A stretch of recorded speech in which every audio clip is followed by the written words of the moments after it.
놀라운 구원, 놀라운 구원이라는 제목으로 우리 하나님 말씀 함께 나누도록 하겠습니다.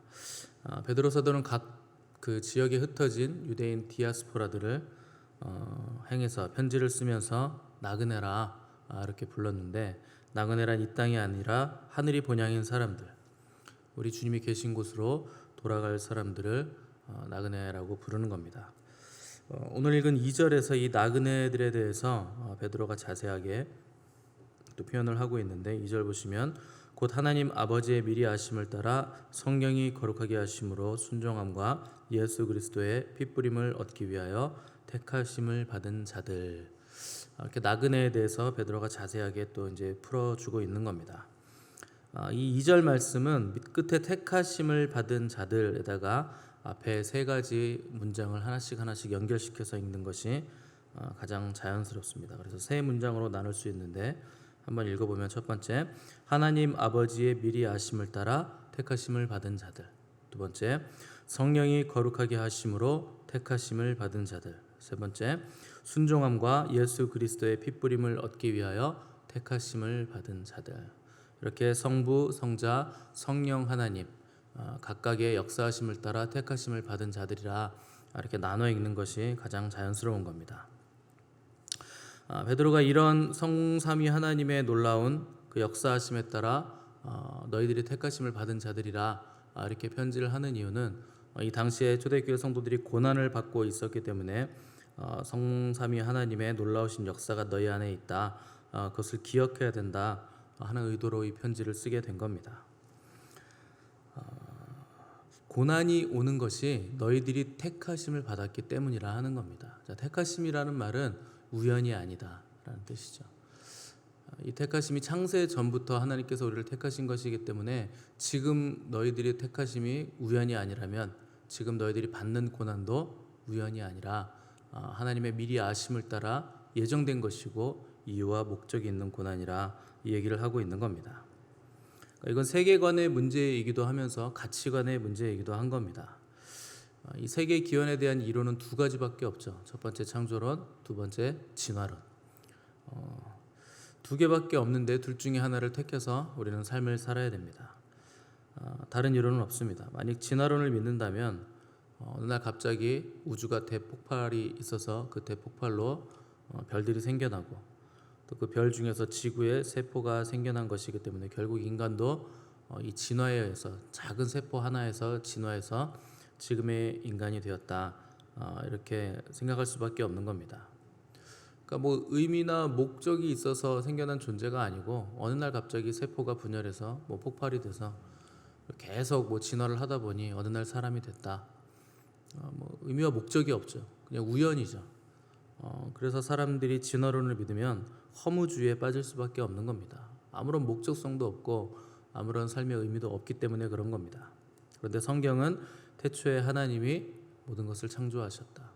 세상뿐만 아니라, 우주뿐만 아니라 보이는 세계와 보이지 않는 세계도 하나님이 목적을 가지고 창조하셨고, 특별히 인간을 하나님이 그 창조의 가장 아름다운 핵심으로 창조하시고, 특별히 인간만큼은 하나님의 형상대로 창조하셨다 하는 것은 하나님의 놀라운 계획과 목적과 의미를 가지고 우리는 창조된 존재라 하는 것을 성경이 우리에게 알려주고 있는 겁니다.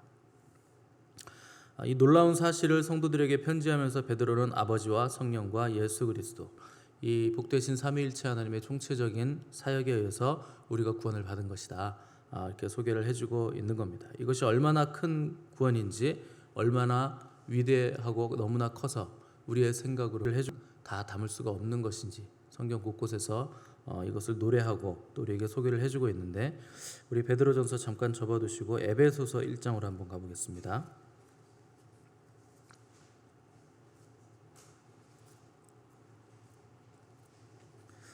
에베소서 1장 3절에서 14절까지 신약성경 310페이지에 있습니다.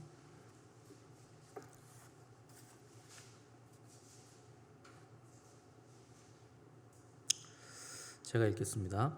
찬송하리로다. 하나님 곧 우리 주 예수 그리스도의 아버지께서 그리스도 안에서 하늘에 속한 모든 신령한 복을 우리에게 주시되 곧 창세 전에 그리스도 안에서 우리를 택하사 우리로 사랑 안에서 그 앞에 거룩하고 흠이 없게 하시려고 그 기쁘신 뜻대로 우리를 예정하사 예수 그리스도로 말미암아 자기 아들들이 되게 하셨으니 이는 그가 사랑하시는 자 안에서 우리에게 거저 주시는 바 그의 은혜의 영광을 찬송하게 하려는 것이라. 우리는 그리스도 안에서 그의 은혜의 풍성함을 따라 그의 피로 말미암아 속량 곧 죄의 사함을 받았느니라. 이는 그가 모든 지혜와 총명을 우리에게 넘치게 하사 그 뜻의 비밀을 우리에게 알리신 것이요 그의 기뻐하심을 따라 그리스도 안에서 때가 찬 경륜을 위하여 예정하신 것이니 하늘에 있는 것이나 땅에 있는 것이 다 그리스도 안에서 통일되게 하려 하심이라. 모든 일을 그의 뜻의 결정대로 일하시는 이의 계획을 따라 우리가 예정을 입어 그 안에서 기업이 되었으니 이는 우리가 그리스도 안에서 전부터 바라던 그의 영광의 찬송이 되게 하려 하심이라. 그 안에서 너희도 진리의 말씀 곧 너희의 구원의 복음을 듣고 그 안에서 또한 믿어 약속의 성령으로 인치심을 받았으니 이는 우리 기업의 보증이 되사 그 얻으신 것을 속량하시고 그의 영광을 찬송하게 하려 하심이라. 이 에베소서는 구원에 관한 설명 중에 아주 뛰어나고 놀라운 부분을 가지고 있는데 가장 놀라운 부분은 뭔가 이 구원의 시작을 하나님이 하셨다 하는 것으로 시작을 하고 있는 겁니다. 그래서 1장을 주어를 잘 보시면 하나님이, 그가, 하나님의, 하나님, 그가 이런 단어들이 계속 반복되는 것을 볼 수 있는데 시작을 누가 하셨는가? 주체가 누구이신가? 바로 하나님이시라 하는 것을 말하고 있는 겁니다. 하나님이 무엇을 원하시며 역사에 어떤 목적을 가지셨는지, 그분이 무슨 일을 시작하셨는지, 어떤 분이시며 누구신지, 그리고 우리를 어떻게 생각하시며 어떻게 구원해 주셨는가 하는 것을 설명하면서 우연이 아니기 때문에 당연히 우리의 머리에, 우리의 생각에 다 담을 수 없는 하나님의 놀랍고 위대한 목적이 있다 하는 것을 강조하면서 우리를 어디로 끌고 가냐면 창세 전까지 우리를 데리고 가는 겁니다. 이 구원의 시작은 창세 전부터였다 하는 것이죠.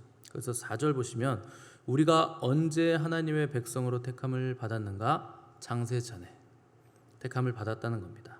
시간이 있기 전, 영원 전부터 택함을 받은 거기 때문에 이 계획에는 차질이 없다 하는 것을 알려주고 있는 것이고, 우리가 의식하기 전에 이루어진 것이기 때문에 이것이 전적인 하나님의 은혜라 하는 것을 말씀하고 있는 겁니다.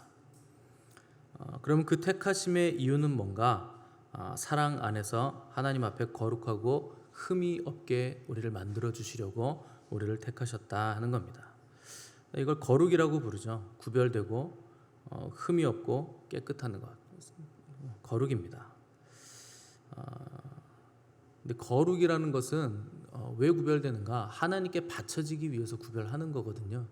그래서 하나님께 바쳐진 제물들이 거룩한 이유는 그 자신의 속성 때문이 아니라 하나님께서 그것을 받으시기 때문에, 그분에게 드려지기 위해서 구별됐기 때문에 거룩하다 하는 겁니다. 그럼 우리가 어떻게 이렇게 거룩해질 수 있는가? 사랑 안에서라고 지금 표현을 하고 있죠. 에베소서에서.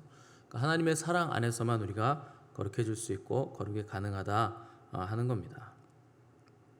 자, 그러면 어떤 방법으로 그분이 우리를 택하셨는가? 그 기쁘신 뜻대로 우리를 예정하셨다 이렇게 쓰고 있습니다. 다른 이유가 없다는 겁니다. 하나님이 어떤 사람은 택하시고 어떤 사람은 유기하셨다, 택하지 않으셨다 이렇게 말을 하는데, 그럼 이유가 뭐냐? 이유가 없다 하는 겁니다.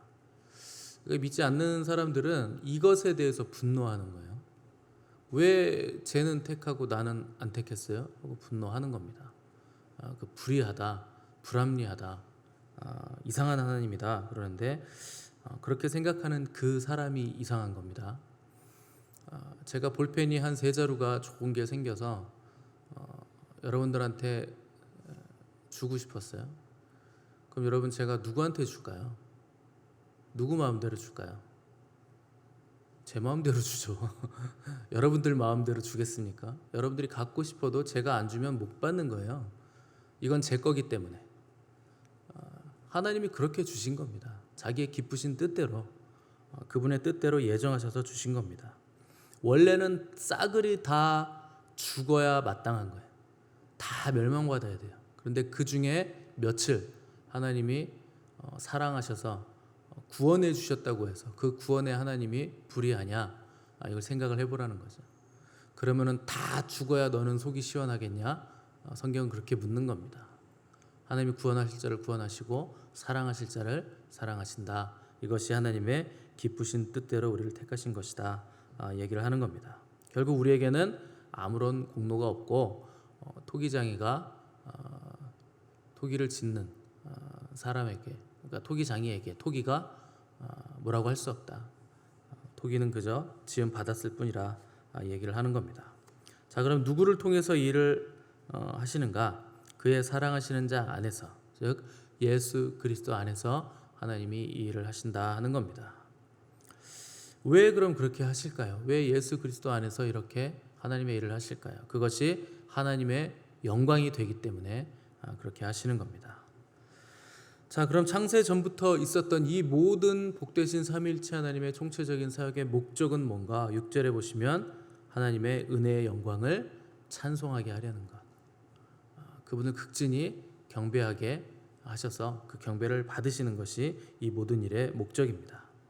이것을 우리가 어떻게 그러면 믿을 수 있는가? 13절 14절 보시면 우리에게 주신 약속의 성령으로 인치심을 받음으로 우리 기업의 보증이 되게 하심으로 우리가 이것을 믿을 수 있게 됐다. 그러니까 성령님이 우리 안에 계시고 성령 하나님이 우리를 성전 삼으셔서 죄인된 우리 안에 거하시는 것만으로도 우리는 택하심을 받은 사람이구나, 하나님이 나를 택하셨구나, 선택하셨구나 하는 것을 믿을 수 있고, 이 기업에 하나님 나라를 상속받는 상속자들로서의 보증이 우리 안에 계신 성령님이라 하는 것입니다. 자, 다시 베드로전서 1장으로 넘어가셔서, 자, 베드로가 이 놀라운 구원의 신비를 말하면서 너희들이 이 신비를 알게 된다면 지금 받는 고난도 넉넉히 이길 수 있다 하는 것을 말하면서 2절 마지막에 그러니 은혜와 평강이 너희에게 더욱 많을지어다 이렇게 축복하는 것을 볼 수 있습니다. 자, 은혜와 평강이라는 단어가 붙어서 나오는 경우가 꽤 많은데 신약 성경에만 14번이 나옵니다. 은혜와 평강이 있을지어다. 순서를 잘 보셔야 됩니다. 여러분, 내면에 평화가 있으려면, 하늘로부터 오는 평강이 있으려면 먼저 은혜가 와야 됩니다. 아무나 이 평화를 누릴 수 있는 것이 아니고 하나님의 은혜를 먼저 받는 사람이 평강을 누리는 겁니다. 이 은혜는 복음의 출발이라고 할 수 있고 평화는 결과라고 할 수 있는 겁니다. 은혜가 뿌려져야 이 평화의 열매가 우리 안에 맺힐 수 있는 겁니다. 만일 여러분들이 어떤 환난 상황에서도 어떤 고난 가운데서도 마음의 평화를 누린다면 그 이유는 하나님의 은혜 때문에, 하나님 우리에게 그렇게 할 수 있는 은혜를 먼저 주셨기 때문에 우리가 평화를 누리는 겁니다. 그것이 우리가 하나님의 미리 아심을 따라 택하심을 받은 자들이라 하는 강력한 증거가 되는 겁니다. 마리아가 성령으로 잉태가 되니까 내가 남자도 알지 못하는데 배가 불러오니까 얼마나 불안했겠습니까? 그때 천사가 나타나서 했던 말이 은혜를 입은 자여 평안할지어다. 하나님의 큰 은혜를 받았으므로 너는 두려워 말고 평안하라, 안심하라. 이것이 하나님의 계획 안에 있는 일이라 이걸 알려준 겁니다. 그리스도인들은 평안이 심판이 되게 해야 됩니다. 내가 지금 제대로 하고 있는지 잘못 가고 있는지, 내면에 평안이 있다면 잘 가고 있는 것이고 불안하다면 지금 뭔가 잘못되고 있는 겁니다. 어떤 일이 일어나도 세상이 아침 저녁으로 막 변하고 세속적인 가치관이 기독교를 공격한다고 해도 하나님을 사랑하는 자, 그 뜻대로 부르심을 입은 자들에게는 모든 것이 다 합력하여 선을 이루게 되어 있습니다. 무슨 일이 있어도 우리 안에 평강만 있다면 우리는 흔들리지 않고 하나님의 뜻대로 잘 가고 있는 것입니다. 이 일을 시작하신 분이 하나님이시기 때문에 저 여러분들은 불안할 필요 없고 떨 필요 없고 두려워할 필요가 없는 것입니다. 우리를 거듭나게 하시고 또 살아있는 소망이 있게 하시고 썩지 않고 더럽지 않고 쇠하지 않는 유업에 참여하게 하시는 분도 우리 하나님 아버지십니다.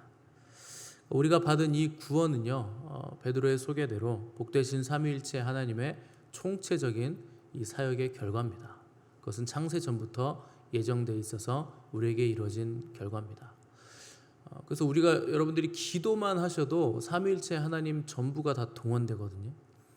그 기도는 우리 하나님 아버지께, 또 성령 하나님의 능력을 힘입어 그분의 인도하심을 따라 또 성자 하나님 예수 그리스도의 이름으로 우리가 기도를 하기 때문에 기도만 우리가 하나님께 드려도 삼일째 하나님이 모두 역사하시게 되는 겁니다. 그래서 우리의 소망은 흔들림이 없고 든든한 겁니다. 시작을 하나님께서 하셨기 때문에, 그리고 여전히 완성도 하나님께서 하실 것이기 때문에 우리가 그분을 추구하고 그분의 길을 따라간다면 우리에게는 소망이 있고 평화가 있는 것입니다. 이 놀라운 구원, 삼위일체 하나님의 역사들을 여러분 깊이 묵상해 보시기 바랍니다. 그러면 자신도 모르게 에베소서에서 바울의 고백처럼 찬송하리로다 터져 나오게 되어 있습니다. 너무나 놀랍고 위대하니까 찬송하리로다 하는 것은 다 이루어졌다 하는 뜻이거든요. 완전하다, 흔들림 없다, 그런 뜻입니다. 여러분 그분을 깊이 묵상하시고 삼위일체 하나님의 구원에 감사하시면서 오늘 하루 동안 여러분들의 입술에서 찬송하리로다라는 고백이 터져 나오시는 위대한 하루가 되시기를 간절히 바랍니다. 함께 기도하겠습니다.